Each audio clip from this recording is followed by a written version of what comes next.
তাহলে কি করবো আমরা? আতঙ্ক থাকলে তো আমাদের কাজ করতেই হবে, না কাজ করলে তো হবে না।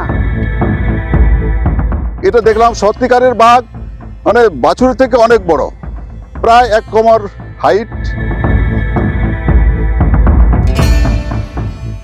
কদিন কাটতে না কাটতেই বাঁকুড়ায় আবারও বাঘের আতঙ্ক।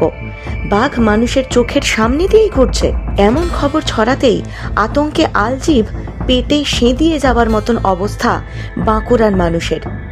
রানীবাঁধের বাঘডুবি, রায়পুরের ইন্দ্রঝোর, সারেঙ্গার পরাশলের পর এবার রানীবাঁধের 12 মাইলের জঙ্গলে বাঘের পায়ের ছাপও মিলল।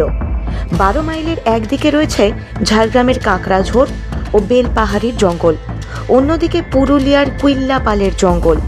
তাই বাঘটি সহজেই একদিক থেকে অন্যদিকে চলে যেতেই পারে বলে মনে করছেন অনেকে। এদিকে স্বচক্ষে বাঘ দেখা সুতানের বাসিন্দা সুকলাল বেসরা যা বলছেন শুনে গায়ে কাঁটা দেবে।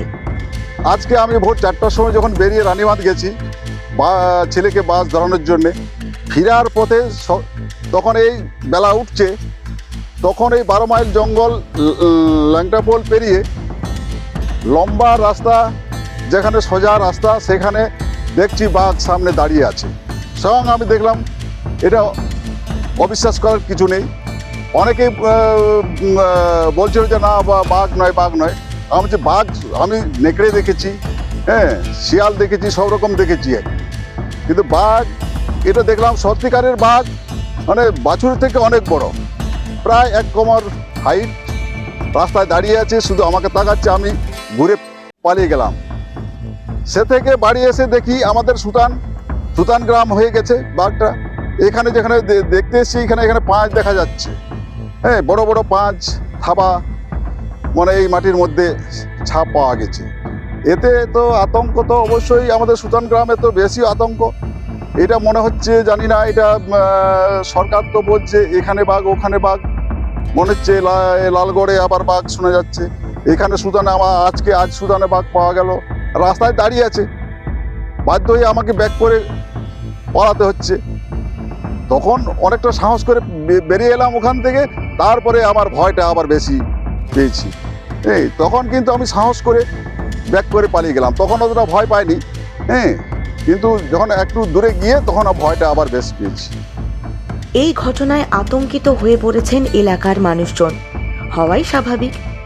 এই যে জঙ্গল পাড়িয়ে তাদের নিত্য দিনের কাজকর্ম, কাজ ছাড়া তাদের চলবে কেমন করে? তাহলে কি করবো আমরা? আতঙ্ক থাকলে তো আমাদের কাজ করতেই হবে, না কাজ করলে তো হবে না। আমরা জীবন জ্বালায় কাজ করছি, আর জীবনে ভয় করলেও আমাদের উপায় নেই। জঙ্গলে বসবাস আমাদের এই এলাকায়, আমাদের সুতান এলাকায় তো একবারে জঙ্গল পুরা।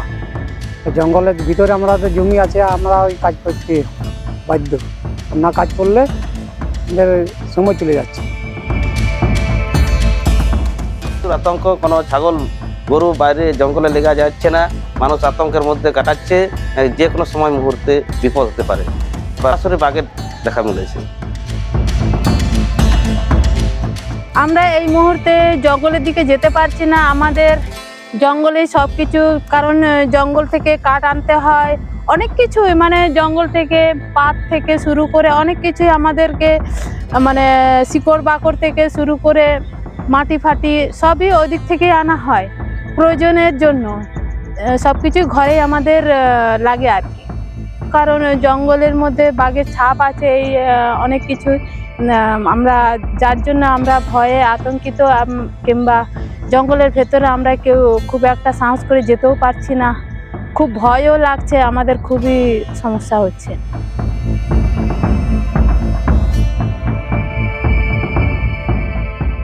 আমরা আতঙ্কে আছি বাঘের, হ্যাঁ, এলাকার মানুষ আতঙ্কে আছে। রাতে ভিতরে আমাদের যাতায়াত আছে কার্যসূত্রে।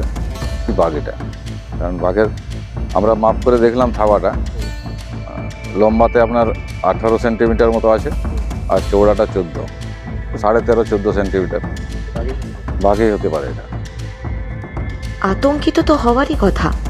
বাঘের পায়ের ছাপ দেখুন, প্রায় 6 ইঞ্চি। প্রত্যক্ষদর্শীও জানালেন একটা বাছুরের থেকেও অনেক বড় আকারের ছিল যে বাঘটিকে তিনি দেখেছিলেন। খবর পেয়ে অবশ্য নড়ে বসেছে বন দপ্তর। তড়িঘড়ি এসে পৌঁছয় ঝিলিমিলি ফাঁড়ির পুলিশ ও বন দপ্তরের আধিকারিকরা। এখন আবারও অধরা বাঘ, চিন্তিত বাঁকুড়ার মানুষ, আর তারপর কবে সেই বাঘ ধরা পড়বে সেই নিয়ে জল্পনা কল্পনা।